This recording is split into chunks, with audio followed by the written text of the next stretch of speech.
Pues muy buena noche, bienvenidas, bienvenidos, bienvenides. Hola. A una tarde contemplativa más. Bienvenido Roberto. Hola Alberto. Bienvenido Luis. Hola Luis. El día de hoy el tema es placer, consumo y la sensación de vacío. Sí, qué placer verte hoy, Alberto. Aunque me sienta vacío. O consumido. O consumido, exacto. Bueno, espero que haya gente consumiendo estas tardes contemplativas para llenar su vacío. No, porque entonces no nos va a llenar nada. Van a ver. Bueno, pues ya, sácales de un poco de placer. Si van a quedar vacíos, que por lo menos sientan algo rico antes. Y que haga un más medianamente constructivo. Eso ya es un extra. No sé si tenga que ver con el placer de la construcción. De alguna manera, ¿no? La identidad creo que ahí se entremezcla. Seguro vamos a abordar el tema hoy. Vamos a ver. ¿Qué tanto realmente el placer es necesario y para qué? Ya. Ok. Pero ¿cómo empezaríamos a elaborar este tema? ¿Por qué hablar ahora de placer? Si ya pasó febrero. Si ya pasó Freud. Ah. Febre Freud. No, de hecho empieza el placer, ¿no? La primavera. Claro. Ya. La búsqueda del placer. La búsqueda de lo que me da placer, claro. Porque inician los cortejos en muchas especies, de aves y de mamíferos, ¿no? Y de reptiles, porque se empieza a calentar otra vez el mundo. Los animales invernando salen de sus lugares, de sus madrigueras, de sus cuevas, flacos, desgastados, adormilados, a buscar placer. Ajá. Y es un poco lo que hacemos cada mañana. Nos despertamos y buscamos una taza de café, un cigarro, una galletita, meditar. Pero no sé si tanto el oso salga de su periodo de hibernación buscando placer. Pues, yo creo que sí, lo primero que hace es sacar comida. Comida. Y si se regresa una hembra por ahí, seguro que también puede hacer una escala y ir a buscar miel. O salmón o cualquier otra cosa. Ok, no estaría tan seguro. Creo que sería como más buscando la reproducción más que el placer. No lo sé, porque el placer de hecho es la esencia de cualquier comportamiento motivado. Y la reproducción es un objetivo comportamental, ¿no? Cuando estudiamos comportamiento, hablamos de por lo menos dos momentos o dos motivaciones comportamentales. Una, digamos, a corto plazo, o el mecanismo que motiva ese comportamiento, y otra, la función de ese comportamiento a largo plazo. ¿Que sería como el cubrir una necesidad? Pues sería no tanto cubrir una necesidad, sino cumplir con un objetivo de vida de la especie, una función de la especie. La palabra función también es muy compleja. Vamos a llamarle objetivo, ¿no? La especie, nosotros como humanos, y cualquier otra especie que usa la reproducción sexual como una forma para transmitirse generacionalmente, para reproducirse, ¿no? Tiene como objetivo tener el sexo, o la conducta sexual, como objetivo una posible reproducción, con un posible nacimiento de crías que crezcan y que a su vez puedan tener crías, y entonces la especie se va perpetuando. Uno de los objetivos o una de las funciones del comportamiento sexual sería ese. Pero cuando uno va por la calle, o cuando el chal hace un poco más grande y vaya por la calle y le gusta una hembra, no va a ver a una hembra y va a decir, oh, con esa voy a tener sexo para reproducir y tener unos bonitos border collie, si es que la hembra tiene border collie, o cualquier otra. No tengo nada contra el chala, pero ¿no está esterilizado? No, tiene un año apenas.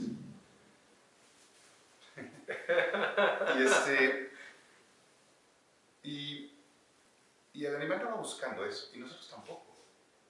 aun cuando estudios antropológicos en los 70 estuvieron muy de moda, identificar aquella estética que nos atrae sexualmente, y se indicaron los labios rojos como uno de los elementos, las caderas ensanchadas en las mujeres, la simetría de los hombros en los hombres.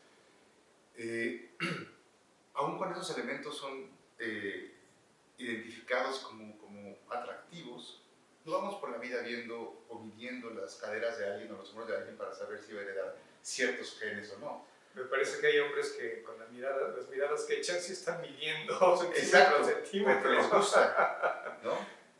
¿Por qué las caderas ensanchadas? Porque permite un canal de parto más ancho donde puedan hacer una cría. A los hombres que les gustan unas caderas ensanchadas no les gusta por eso, les gusta porque les gusta.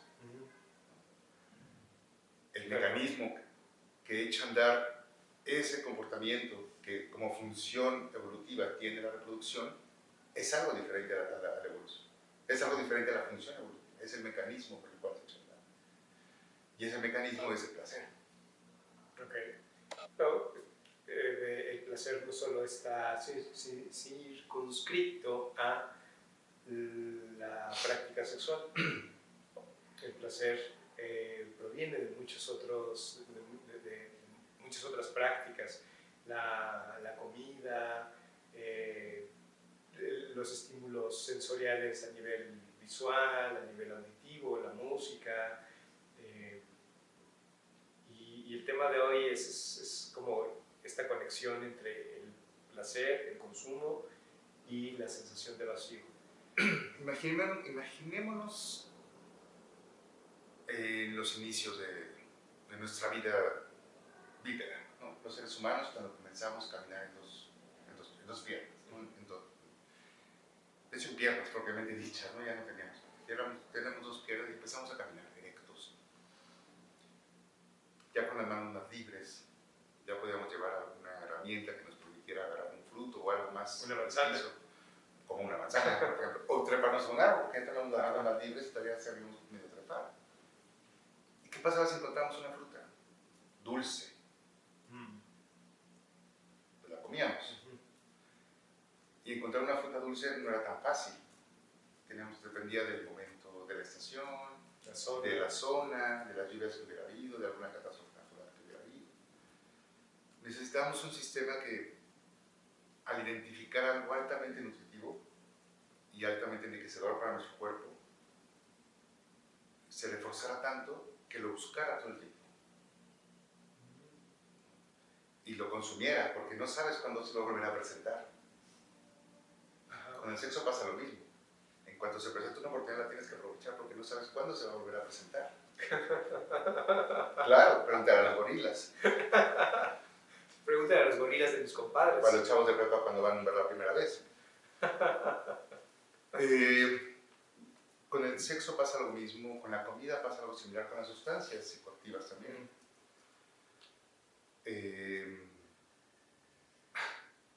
Durante mucho tiempo se pensó que el problema de la adicción, es decir, el consumo compulsivo de una sustancia o de cualquier otro elemento que produzca un placer excesivo, era solamente humano.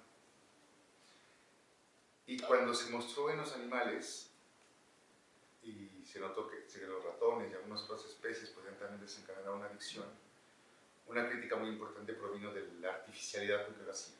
Claro, tú puedes hacer adicta a una rata o un gato, cualquier otra especie, si lo colocas en un ambiente en el cual esté con una sustancia todo el tiempo.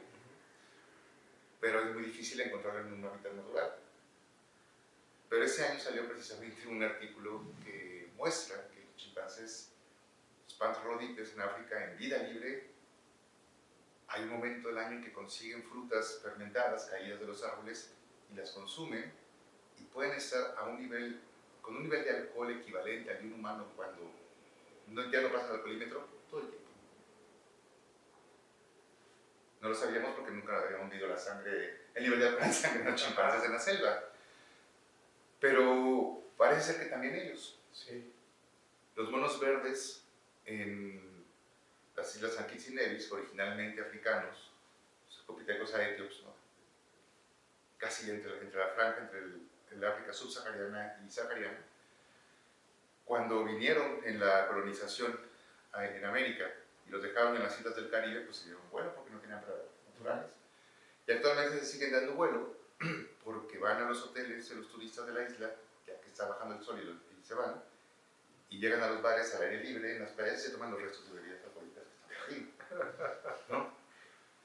Es decir, esta búsqueda de aquello que me causa placer está presente no solamente en el ser humano, es un legado del mundo mamífero, del mundo animal en general, y de los mamíferos en particular. Algo debe tener, en algo nos podría ayudar. Las especies que nos guían como placer. Me parece que que aplica el Buda ya lo había visto, sin hablar de sistemas dopaminérgicos o aprendizaje. El Buda empezó a elaborar a través de las 4 nobles verdades, de la descripción de los 6 reinos. Empezaba a elaborar, creo que una teoría muy similar a lo que hoy concebimos. Pero, ¿Cuál teoría? De cómo funciona lo del sistema dopaminérgico, que además se engarza con la construcción de una narrativa respecto a eso. Digo, a lo mejor el ratón no lo tiene, los simios no lo tienen, pero pienso en eso que nos da placer, y que en paralelo lleva una historia que nos contamos respecto a eso y que termina siendo un reforzador también de ese consumo. Bueno, sí lo tiene, porque en realidad ese sistema que hace que algo que te hace liberar dopamina y que calificas como rico y sientes en el cuerpo como tal, lo sigas consumiendo, no es necesariamente una cuestión placentera, es una cuestión motivante. El sistema, ese llamado sistema de recompensas, el nombre incluso está ya en entredicho, porque no es que te sientas recompensado por algo, te sientes más bien reforzado, quieres volver a hacerlo. Pero lo quieres volver a hacer desmesuradamente. Hay algo que te tiene que indicar hasta ahí, basta. Algunos sistemas fisiológicos tienen su propio indicador, la comida, en algún punto dices hasta aquí, ya no puedo. No es el sistema de reforzamiento el que te lo indica. Si por ti fuera, seguirás comiendo tacos al pastor hasta ya hasta explotar. Hay otro sistema que le indica, hey, ya no puedes. Porque en realidad nuestro sistema nervioso, o ese sistema de reforzamiento, no está hecho para experimentar placer, está hecho para reforzar y buscar todo aquello que nos da esa sensación. No sé si llamarla placentera todavía, porque el placer tiene un techo. ¿Cómo identificas que algo es placentero y cómo diferencias eso placentero de algo eufórico? En lo que pienso es, cuando el Buda decía que el deseo y el placer al final del día son insatisfactorios, es decir, en esta característica que tiene todo cuanto existe en el universo, que sería la insatisfactoriedad, el dukkha, todo tiene la capacidad de ser insatisfactorio. E incluso eso que te da mucho placer, si lo haces de manera repetida, disminuye su nivel de satisfacción o el nivel de satisfacción que te da y te lleva a la insatisfacción, ¿no? Un pastel de chocolate, la primera rebanada es deliciosa, la segunda un poco menos, la tercera un poco menos y la última ya estás cerca de vomitar y ya no quieres más pastel de chocolate. Entonces el pastel de chocolate perdió su capacidad de satisfacer, de dar placer. Pero no sé si lo dejamos ahí y empezamos a meditar. No sé qué meditación vayas a hacer porque casi siempre me sorprende y algo me provocas, entonces tengo que cambiar el discurso que traía plenamente. Pero vamos a quedarnos con esto entonces. ¿Por qué en estos momentos hablar de eso que hace que querramos probar y probar y probar y una y otra vez algo que nos hace sentir algo que llamamos placer en el cuerpo? Okay. ¿Y por qué tendría que existir algo que nos hace hacer algo que no queremos? Ok, ahora vamos entonces. Así que vamos a meditar. Meditemos.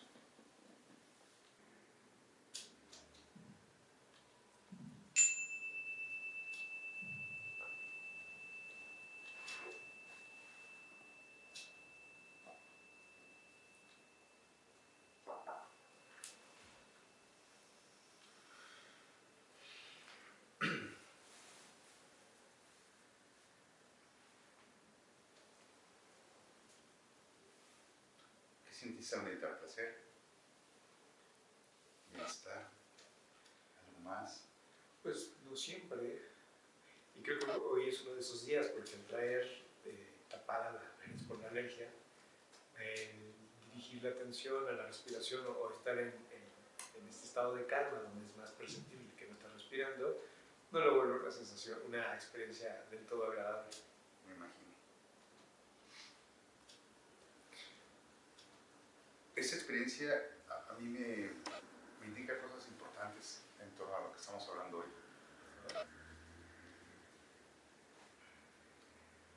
La diferencia entre placer y bienestar. La forma en la que este llamado placer puede ser regulado, lo cual es muy interesante. Somos una especie que tiene un sistema de desmesura heredado en todo el linaje mamífero y al mismo tiempo un sistema que puede inhibir esa desmesura. Okay. Y también tenemos otro sistema que nos dice se parece pero no es lo mismo, que es esa otra sensación. Lo que yo siento cuando medito hoy particularmente y en general no sé qué tantos, pero bueno, lo que intento por lo menos experimentar no es una sensación eufórica de decir, híjole, mediten porque es así, casi como para entrar en un paraíso. Es mejor que cualquier noche de mi vida, que cualquier bacardí, de cualquier sustancia. No, es una sensación también a gusto, pero diferente. Que si tuviéramos que calificarla de una manera como calificamos una sensación placentera cuando consumo una sustancia, cuando tengo sexo, cuando como mi hamburguesa favorita, a las dos las podríamos denominar agradables. Pero no son lo mismo. Y claramente lo experimentamos de manera diferente, aunque lo denominamos con el mismo nombre. Y eso nos ha llevado a una confusión también. Claro. Nombrar de igual forma dos experiencias diferentes, porque nos hacen sentir bien de diferente manera, nos ha llevado a un debate del placer en parte también. Porque estamos intentando inhibir algo que por un lado nos hace sentir bien, pero por otro lado también es necesario, ¿no? Ya Aristóteles comenzaba, sin saber de sistemas de recompensa o transmisores o hormonas, a diferenciar entre el placer sensorial del hedonismo, de la eudomonia, que me parece que pues, se podría enclavar en esto que tú dices, o esto que empiezas a plantear de diferenciar el placer del bienestar. Y Aristóteles lo que dice es que esta eudomonia, esta búsqueda yo lo entiendo como una búsqueda de sentido a partir de los valores y de lo que das al mundo en función de esos valores, o materializando, mejor dicho, esos valores. Mientras el hedonismo es esta búsqueda de placer sensorial a través del sexo, de la comida, de la música, de lo estético. Por el otro lado está esta eudomonia, que es, de manera literal, es un espíritu bueno, ¿no? O sea, ¿qué valores vivo y materializo y le doy al mundo? Y eso empieza a tejer como el sentido de vivir, el sentido de esta vida, que, bueno, creo que va también de la mano con la última idea de este título de hoy, que es la sensación de vacío. Mira, yo que soy un hedonista por principio, Digo por principio porque nací del placer que espero.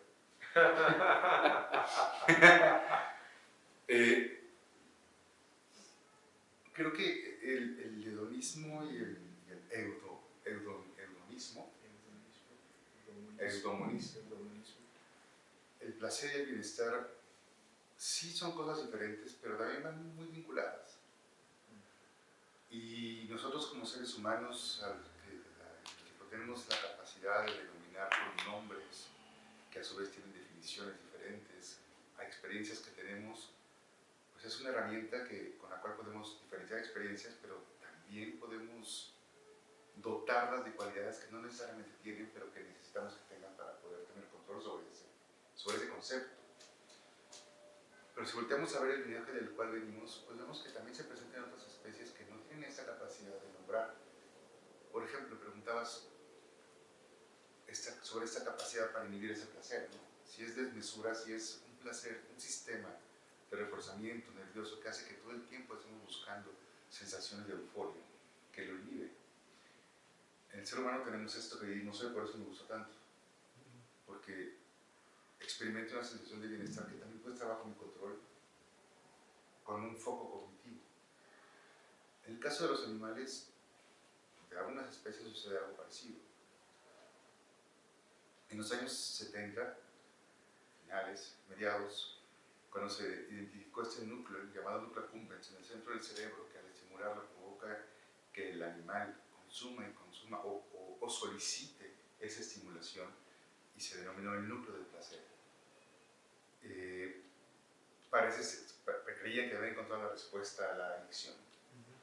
De hecho, en algún momento ese sistema de reforzamiento se le denominó sistema de la adicción. Y actualmente tú vas a cualquier clase de la adicción mal dada y te hablan de la adicción casi, la base neurobiológica de la adicción es casi sinónimo del sistema de recompensa, como si la adicción o el consumo compulsivo de cualquier cosa sea solo una cuestión de búsqueda de euforia, y no es algo más. Porque en el 81, Bulky Alexander, un fisiólogo canadiense, retó esta idea y dijo, bueno, claro, pues es que esos animales están todo el tiempo en una cajita donde no tienen otra cosa más que estimularse. ¿Y qué pasa si los ponemos en un ambiente donde tengan otros integrantes, donde puedan convivir, donde puedan desplegar sus comportamientos cual ratas, donde puedan tener cortejos, reproducirse, crear hijos, explorar, hacer nidos? A esto le llamo Rat Park. ¿Qué tal si construimos un parque de las ratas donde los dotemos de todos los elementos que cual rata pueden expresar? ¿Es Disneylandia? ¿De Mickey Mouse? No creo que vaya hecho por ahí, espero. No creo. Pero el caso es que cuando esos animales que habían hecho adictos a la morfina estaban en un ambiente en el cual podían expresar estos comportamientos específicos de su especie, disminuían y de hecho desvanecían el consumo. Okay. Entonces sí, tenían ese comportamiento compulsivo, desmesurado, que los inhibía. Entonces, trayendo esas observaciones del mundo de la ratología al ser humano, que no tenemos, porque la ciudad pareciera que nos brinda ese Rat Park. Más o menos. Pero que no tenemos entonces. Más o menos. Porque hoy estamos en una época en la que estamos consumiendo más, en la que satisfactores de placer o placenteros están más a nuestra disposición, pero nos sentimos más vacíos que antes. Me voy a meter quizá en terrenos muy pantanosos, pero creo que la respuesta nos la da Kierkegaard. Pensé que el Buda. No. Bueno, seguramente sí, porque el Buda ya lo sabía todo, pero Kierkegaard modestamente, en la enfermedad mortal, plantea la búsqueda, plantea esa enfermedad mortal como el vacío. Pero puede haber dos rutas por las cuales este vacío puede sobrevivirse. Es igualmente mortal, te va a llevar a la muerte. Siempre va a estar, y te va a llevar a la muerte porque siempre te va a acompañar, vas a morir con ese vacío. Puedes intentar llenar ese vacío a través de experiencias de placer inmediato, ¿no? Como un comportamiento sexual, una sustancia que te provoca algo, y no solamente realizar eso, sino hacerlo una y otra vez, y una y otra vez, y una y otra vez, como si fuera la única fuente de placer para experimentar ese vacío, o para sentir que ese vacío es llenado. O puedes conscientemente asumir que nunca lo vas a encontrar y aún así, conscientemente e intencionalmente, participar en una búsqueda para llenar ese vacío, sabiendo que no va a llenarse con esos placeres inmediatos, sabiendo incluso que nunca lo vas a llenar. Entonces la búsqueda en sí misma se vuelve el satisfactor que te va llenando ese vacío. Sabes que vas a morir vacío, pero la búsqueda en sí misma se vuelve satisfacción.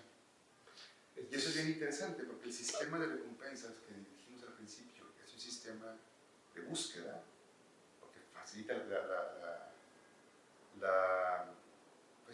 esa búsqueda, ese placer, esa euforia por encontrar algo que te haga sentir bien. Cuando le damos un concepto, lo podemos transformar en un sistema de satisfacción, donde lo que importa ya no es la euforia, sino es un sentimiento que puedes evocar, aunque no exista el estímulo que te hace una función, que te provoca una función corporal. Entonces sería aprender a estar con ese vacío. Aceptar el vacío. O renunciar a que vas a ser llenado ese vacío. Yo creo que es aceptar el vacío, renunciar a que lo vas a llenar, pero que sí puedes saber que ese vacío existe no es sinónimo de un pesimismo que te lleve a aceptar la insatisfacción. Ok. Porque si no hubiera ese vacío, nos dice Kierkegaard y otros existencialistas, ¿qué nos motivaría a levantarnos cada mañana? Si no hubiera una falta de sentido, ¿qué nos motivaría a cada mañana a buscar el sentido a algo? Y en el caso humano es particularmente importante porque es esa búsqueda de sentido a algo la que nos ha permitido la creatividad, la construcción de nuestras ciudades. Y creo que esa confusión entre placer y bienestar ha sido en parte la causante de crear ciudades que nos dan placer pero no nos provocan bienestar. Y un poco para quienes nos están viendo, la experiencia que sientes después de consumir algo que te gusta o estar con una persona que te gusta es la misma que después de que tienes un sueño reparador y te despiertas una mañana muy descansado. No es lo mismo decir, uff, qué rico, qué a gusto. Esa es una experiencia de bienestar. Algo te indica que tu cuerpo, tu entorno está bien, está equilibrado, está lo suficientemente armónico para que tú te sientas a gusto. No tiene que ver con la euforia ni con el placer, pero sí es algo agradable, es el bienestar. Pero confundir bienestar con placer quizá nos ha llevado a construir una ciudad de hábitats en las que tenemos a la mano todo tipo de euforia que nos hace sentir que llenamos el vacío, aunque no nos dé bienestar. Y en el fondo lo que necesitamos para sobrevivir y sentirnos bien en los momentos de soledad y de no consumo de cualquier cosa es el bienestar. Y ese bienestar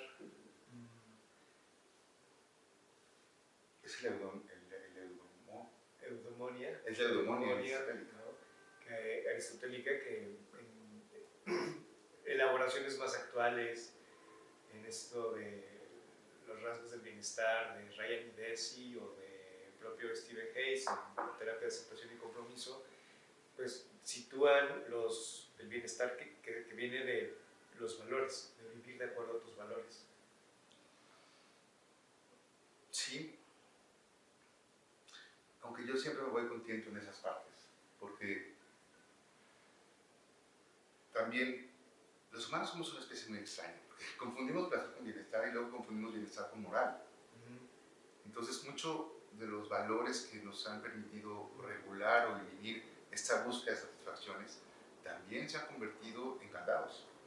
Pero en ambos casos estos psicólogos hablan de los valores como eso que realmente importa, ¿no? Incluso hablan de la motivación intrínseca, eso que me mueve a vivir y que me permite encontrarle sentido a la vida, que pueden ser, sí, los valores cardinales de Platón, pero también puede ser mi amor por los gatos o mi gusto por los coches o el bienestar físico o cosas de orden espiritual. En realidad no es tanto esta clasificación moral.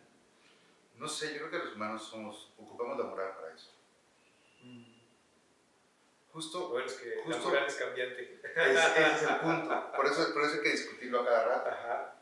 Justo en 2020 se cumplieron 100 años de la prohibición del uso de la marihuana en México. Los prohibicionistas seguramente celebraron tranquilamente un siglo de prohibición que ha llevado más bien a una incomprensión del uso de esta sustancia y a disparatadas muertes. Ajá. Y políticas absurdas.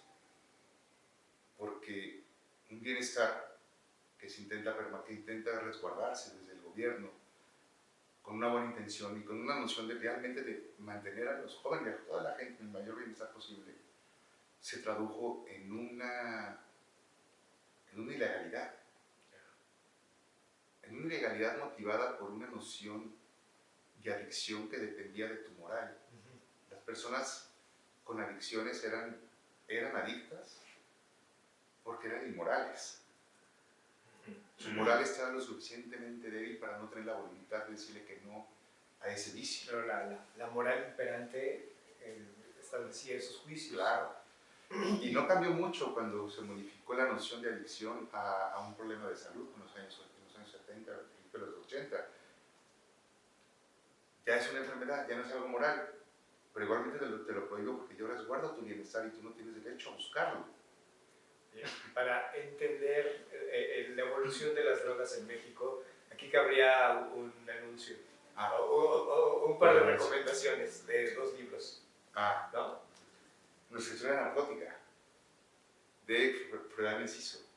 Y el otro se llama De Sinaloa para el Mundo, de Froilán Enciso también. Sí, vamos a traerlo la siguiente ocasión.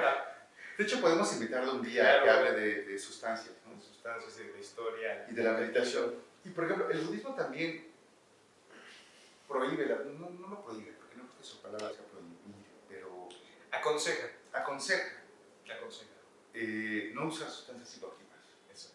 Bueno, pero por otra razón. Sustancias que alteren el funcionamiento normal, natural de la conciencia. Pero ahí la justificación es una cuestión moral, no es porque tengas una moral débil, es porque justamente el budismo trata con la conciencia y con la mente. Cualquier disruptor del funcionamiento óptimo de ese sistema mental tendrá que evitarse, ¿no? Sí, exacto. Ahí sí hay una visión de bienestar, me explico.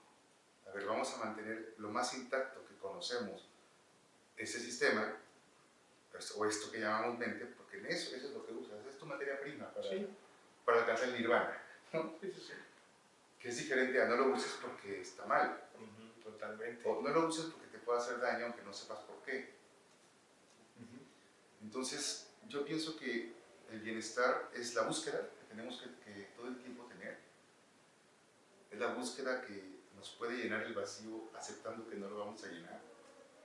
Y es al mismo tiempo lo que nos puede indicar hasta aquí. Mi sistema ya se alteró lo suficiente para necesitar restauración y regresar a esta búsqueda de vida que sé que nunca voy a encontrar, pero que me satisface buscar. Ya.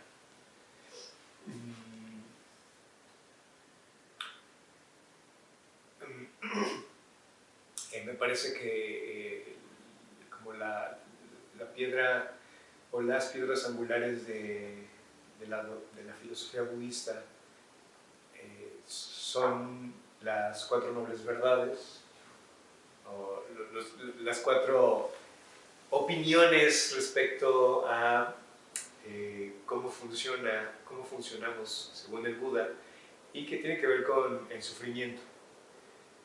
Cómo surge, la primera noble verdad, haciendo referencia a que existe el sufrimiento en el mundo; la segunda, que ese sufrimiento tiene un origen, y que ese origen es el deseo, o mejor dicho, el apego al deseo. La tercera, que dice hay una forma de liberarse de ese sufrimiento. Y la última, la cuarta, donde explica toda una serie de pasos para liberarnos de ese sufrimiento. Pero me sitúo en la segunda noble verdad, cuando habla de el apego al deseo como lo que provoca el sufrimiento. Y en lo que hoy hablamos, pues ese sufrimiento surge cuando me apego al placer pero también me apego a mi idea de no sufrir o de no experimentar algo incómodo. Por eso también en la meditación presenté esta dicotomía o estos opuestos de identificar sensaciones agradables e identificar sensaciones desagradables, y lo más importante, ver cómo empiezo a responder cuando estoy estoy experimentando algo agradable o algo desagradable, porque ahí se pueden observar estos mecanismos en los que busco quitarme la sensación desagradable. Entonces, híjole, dice un punto muy difícil, ¿no? Creo. Porque muchas veces encontramos esto que nos da placer y lo usamos una vez y otra vez. Y cuando lo usamos tanto, y sucede esto que se llama habituación, o sea, nuestro sistema nervioso no puede soportar tanto placer, así que tanto placer es pecado. Entonces, pero realmente es tanto placer. El cuerpo nos protege del pecado mismo hasta que llega un momento que dice ya no se siente rico, ya no es pecado. ¿No? Pero entonces hay que darle un poquito más. No es que haya un... Ya es resignación, dice. Ya es resignación, dice. No creo que haya un punto donde haya un atasque. Me parece que es que el cuerpo deja de sentir lo mismo. Entonces ya no tiene tanto caso. Sí. Hay una habituación, exacto. Hay una habituación. Pero te gustó tanto sentir eso, y esa habituación hace que ya no lo sientas tanto, que entonces subes y comes más, o consumes más, o haces más eso. Más zapatos, exacto, más sexo, más helado. Y como consumes más, y todos sus receptores están más saturados, entonces ya no es una vez al día, ya son 2 veces al día, o 3, o todo el tiempo. De tal forma que cuando no estás bajo el efecto de ese consumo, sufres. Exacto. Porque ya sucede algo que se llama homeoresis también.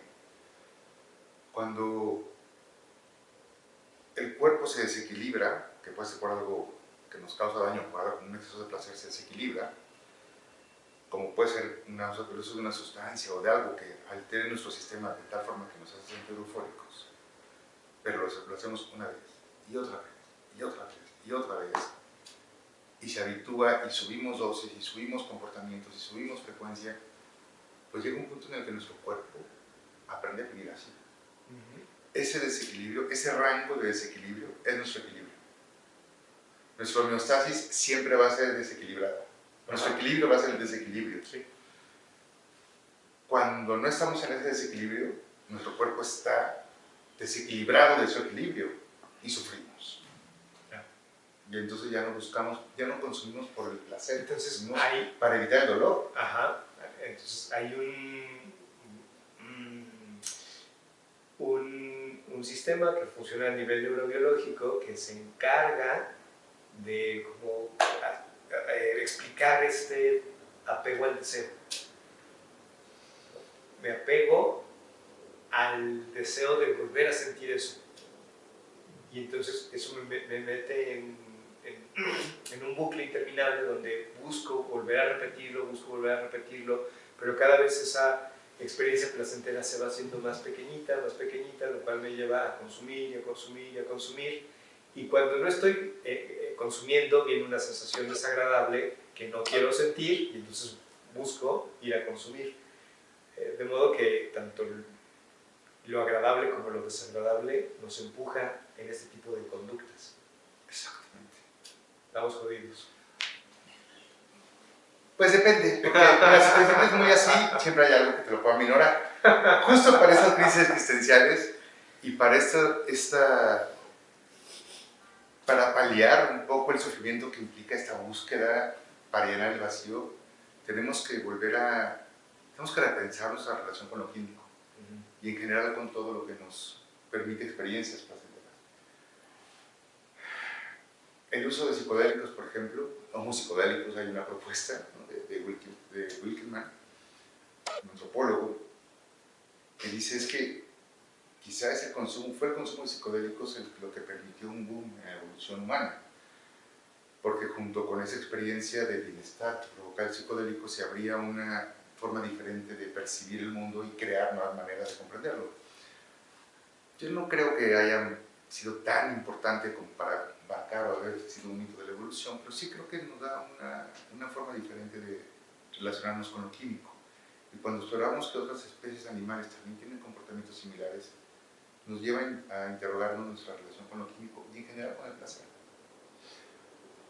Yo primero haría la diferenciación entre placer y bienestar claramente diferenciados, y luego asumir el placer como una herramienta para la búsqueda del bienestar a lo largo de esta vida que es sufrimiento. Y entrar en la regulación del placer, a la gestión del placer. Es más, yo nombraría una secretaría de gestión del placer. Todo nuestra vida social es gestión del placer. Gestión del placer. La escuela, lo que hay que cumplir, las horas que tienes que comer, el salario que te pagan, es gestión del placer. Sí. Marx era un gestionador, bueno, no sé, la propuesta marxista es gestionar el placer. Bueno, el budismo tántrico y estas corrientes tántricas vendrían a gestionar el placer en pro de manera muy corporal. Muy corporal, sí, pero en pro de un bienestar mayor, ¿no? O sea, como de un desarrollo espiritual que te traiga ese bienestar perdurable, a diferencia del placer que solo proporciona un deleite momentáneo. Pero es este deleite momentáneo el que dota de la energía para que el cuerpo continúe. O sea, si no son esos deleites momentáneos que se configuran como nuestros motivadores para actuar, ¿qué nos llevaría para actuar? La idea abstracta de bienestar, ¿no? Sí, claro, comer se siente placentero. Exacto. Para que volvamos a comer y para que podamos caminar y pensar y leer y buscar el bienestar. El sexo se siente bien para que sigamos reproduciéndonos. Incluso un tema que aquí tocamos mucho, la compasión, se siente bien para que sigamos teniendo actos compasivos. Es un comportamiento reforzado. Entonces, el placer no es tan malo, es muy bueno, es muy rico y es útil. Bueno, entonces ya resolvimos que el placer no es tan malo, pero ¿y cómo resolvemos la sensación de vacío? Aceptando que el placer nunca la va a llenar. Es como una falsa expectativa, una ilusión situar en el placer toda la responsabilidad de quitarnos la sensación de vacío. Varias personas que yo he conocido, consumidores o personas que están en proceso de rehabilitación por consumo problemático de sustancias, de manera sorprendente que yo todavía no entiendo del todo cómo puede suceder, dejan de consumir de un día a otro. Porque les cayó el insight de que eso no los va a llenar nunca.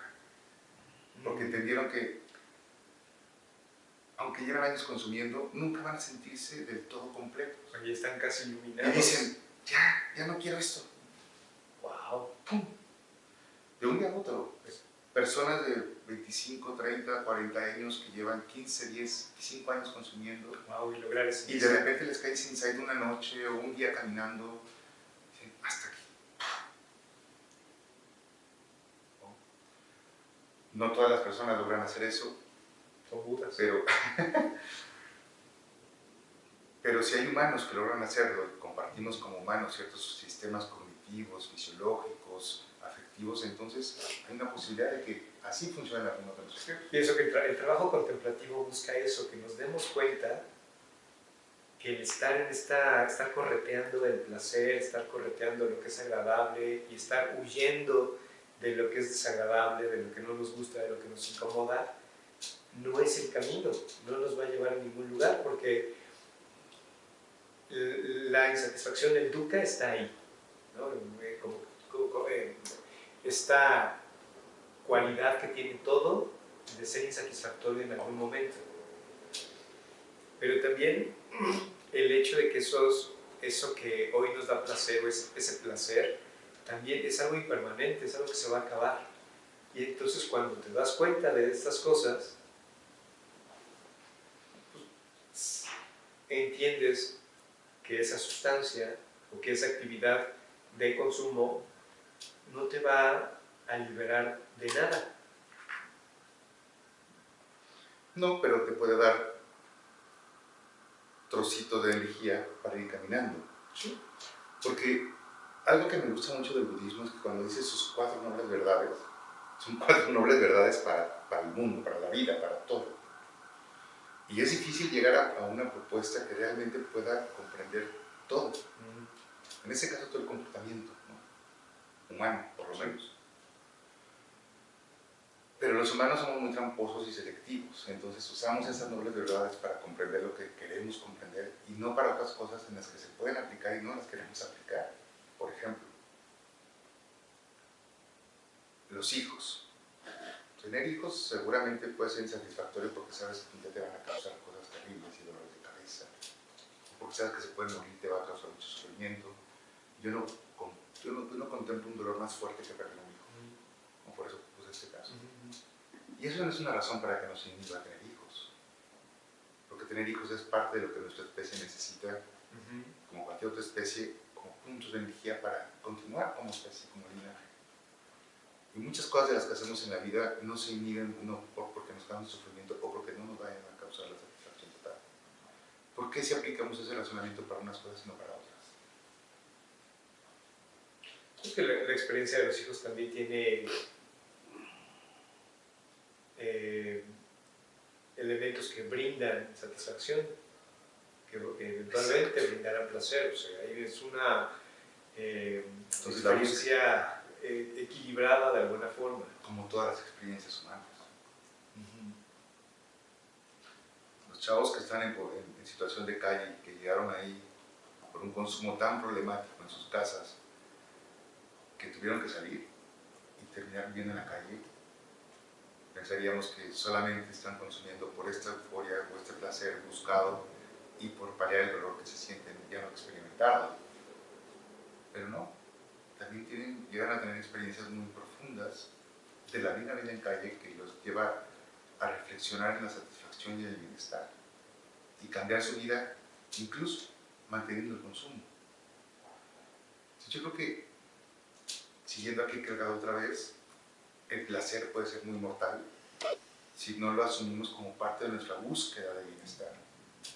Cuando confundimos ese bienestar con ese placer. Cuando creamos cosas cuando confundimos el objeto con el propósito, ¿no? Caminando otra vez en esas planicies, ¿no? que caminaron los primeros humanos bípedos. Bueno, todavía no eran gnomos del todo. Sí, ya eran gnomos. Iban ya caminando y veían ese frutito dulce y se lo comían y el azúcar les activa el sistema de recompensas y buscaban siempre este frutito dulce que se encontraban de vez en cuando. Entonces había que atascarse de todos los que encontraras porque quién sabe cuándo va a haber otro. Y eso llevó a la agricultura. Y eso llevó a la agricultura. El problema es que ahora llegó a la agricultura, llegó al almacenamiento, luego a refrigeradores. A la acumulación. Y ahora tenemos a disposición ese frutito dulce todo el tiempo. Sí. Sí. Que ya no tenemos que ir buscándolo y nos vamos a tardar semanas en encontrar otro. Pero bueno, ese chispazo dopaminérgico creó toda una industria, creó una civilización. Es el problema. Pero es impresionante que hayan venido así. Intentando cruzar las ideas de Kierkegaard y el Buda. Para el primero, entonces, era el vacío va a estar ahí. Siempre. Siempre, ya. No te pelees con eso y vive. Y para el Buda era el sufrimiento, ahí siempre va a estar. No te pelees con él y vive. Entonces, consumo y vacío siempre va a haber. Sí, siempre va a haber vacío consumo, pero yo creo que hay forma en la que podemos reconciliar eso. Total. Cuando confundimos la frutita y el placer que nos da con el sentido, entonces creamos lo que hemos creado. El show humano le llamaba Desmond Morris. Esas ciudades que son más bien un zoológico, que nos dotan tanto de elementos placenteros, que entonces ya se perdió el sentido de la búsqueda de esos elementos placenteros, que fue lo que nos llevó evolutivamente hasta aquí. Cuando confundimos esa fruta y su placer con la búsqueda que nos provocó bienestar, creatividad y nos llevó a la evolución, entonces es un problema. Sí, Entonces si el placer nos hace sufrir. porque además pienso de forma muy malévola como nuestras ciudades son grandes cajas de Skinner y nosotros estamos adentro apretando palanquitas para obtener eh, algo que nos da placer momentáneo y seguimos en esto. Creo que es peor, creamos esas palancas. No sé si estén elaboradas. Bueno, si lo vemos desde las redes sociales, hay toda una ingeniería detrás de las redes sociales que Pero las hemos creado nosotros mismos. Ah, O sí. sea, hemos creado nuestras propias palancas. para someternos a nosotros, unos Claro. para someter a otros, ¿no? O sea, porque pienso en que el dueño de Facebook sigue buscando generar un mecanismo que le provea de infinitas utilidades y diseñar las redes sociales de una manera en la que esté constantemente esta búsqueda de placer, recibir un poco de ese placer y volver a buscarlo y volver a buscarlo y volver a buscarlo y entender bien nuestra sensación de vacío para tratar de cubrirla a partir de una vida digital. Sí, yo no sé qué viene a continuación con la vida digital. Yo creo que sí estamos viviendo una época que todavía no entendemos qué está, hacia dónde nos va a llevar del todo. Creo que estamos viviendo algo similar a lo que vivieron las generaciones de la Revolución Industrial. De hecho, las generaciones después del inicio de la Revolución Industrial, cuando ya se habían modificado las formas de comunicación, de transmitir lo que sentíamos, y los espacios de trabajo que eran ya muy diferentes, y el vínculo con otros espacios naturales, ¿no? Etcétera, que modificó mucho las relaciones humanas, las experiencias calificadas como agradables o no, y los propósitos de por qué hacíamos algo.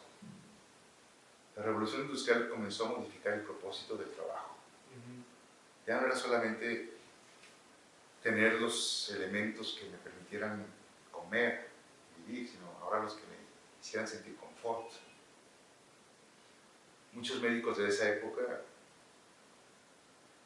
describían que la ciencia y la medicina, por fin, con la industria, tenía la oportunidad de desarrollar los espacios para que los humanos pudieran estar más confortables y entonces poder dedicarnos a pensar y comprender el mundo. Ajá. Uy, ajá, lo mismo que la inteligencia artificial ahora. Claro, nos va a ayudar a facilitar el mundo y poder tener más espacio para nuestras vidas y pensar. Ajá. Ajá. Oh, Porque lo más curioso es que sí es cierto, también eso es cierto. sí. ¿De qué depende, Alberto? ¿Qué nos diría Buda sobre este tipo de inteligencia artificial, sobre este tipo de desarrollo industrial, sobre ese tipo de creaciones que sí nos pueden llevar a crear formas más confortables para contemplar, tener más tiempo para contemplar, más espacios de contemplación, o no? Yo creo que la sugerencia sería aprovecharlas sin apegarnos a ellas. Una mala traducción ha hecho que al budismo se le considere que está en contra del deseo, ¿no? Que está en contra del apego. Y me parece que ha sido una muy mala traducción y que en realidad a lo que se refiere como causa del sufrimiento es apegarnos o aferrarnos al deseo. El deseo está bien, porque el deseo funge como un motivador, ¿no? Como un motivador de la conducta cotidiana, pero también de la conducta colectiva, y hasta ahí está bien, tiene una función, ¿no? De otro modo nos quedaríamos estáticos, sin movimiento. Ese deseo está bien, pero cuando nos apegamos a ese deseo y construimos nuestra identidad en función de ese deseo, es cuando ya se torció la cosa. Entonces, vendrán los avances tecnológicos, vendrán nuevas formas de vivir, pero en la medida que no nos apeguemos a eso, dice Joseph Campbell, ¿no? Sí, este autor de el libro de el viaje del héroe, el mito del héroe. Si nos apegamos a la forma, nos perdemos el fondo. Si nos apegamos a lo que hay detrás, ¿no? Que eso también es un análisis interesante de los deseos que tenemos y el consumo que tenemos, que hay debajo. Pues creo que una gran labor tanto para la clínica, la psicología clínica, como para la vida contemplativa, mantener esta observación que hay debajo de esa necesidad de consumo. Cuando busco ese chocolate o ese par de zapatos extra o esa relación sexual, hay algo debajo que es lo que estoy buscando cubrir realmente. Decía Javier Velázquez, nuestro profe de sueño y neurociencias, que la forma es fondo, ¿no? Siempre nos decía. Es como de abogado eso. Pero, y nos explicaba, por decir, ponía, la forma es fondo así como con cara de, yo sé que estás pensando que estoy diciendo una palabra cliché, y ya luego viene su explicación, y en cierta forma tenía razón en muchos sentidos cuando aplicaba esa frase. En esto que acabas de decir, nos concentramos en la forma y nos perdemos el fondo. Pero el humano juega tanto con los conceptos y significados que la forma es la que nos indica cómo estamos comprendiendo el fondo. Entonces, si realmente nos fijamos en la forma, como forma, así, cómo dimos esa forma, estamos también explicándonos el fondo y no lo perdemos de vista. Es a través de la forma como podemos en aulas o en estos espacios transmitir de una manera más común, es decir, más compartida, lo que podemos comprender de un fondo también compartido, ¿no? Entonces, yo diría más bien que aprovechemos la forma como herramienta pedagógica para comprender el fondo. Ok, bueno. Y en el budismo aplicaría, aprovechemos las formas en que podemos expresar nuestra contemplación para comprender qué es el sentido humano. Me gusta para cerrar. Sí. Muy bien. Pues. ¿Qué opinas, Luis? Hoy sí no pude escucharles mucho con atención, disculpa. Dicen nuestras formas, pero no el fondo. No veo el fondo. Oh, demonios. Eudemonios. Eudemonio. Pues muy bien. Pues nos quedamos con eso como conclusión y nos vemos la próxima semana. Que tengas hedónicos sueños. Hedónicos sueños. Y con hedonistas angelitos. Eudemónica vida. Y una eudemónica vida. Okay. Exacto. Muy bien. Y tú las dos cosas, Luis. Pues muchas gracias y nos vemos la próxima.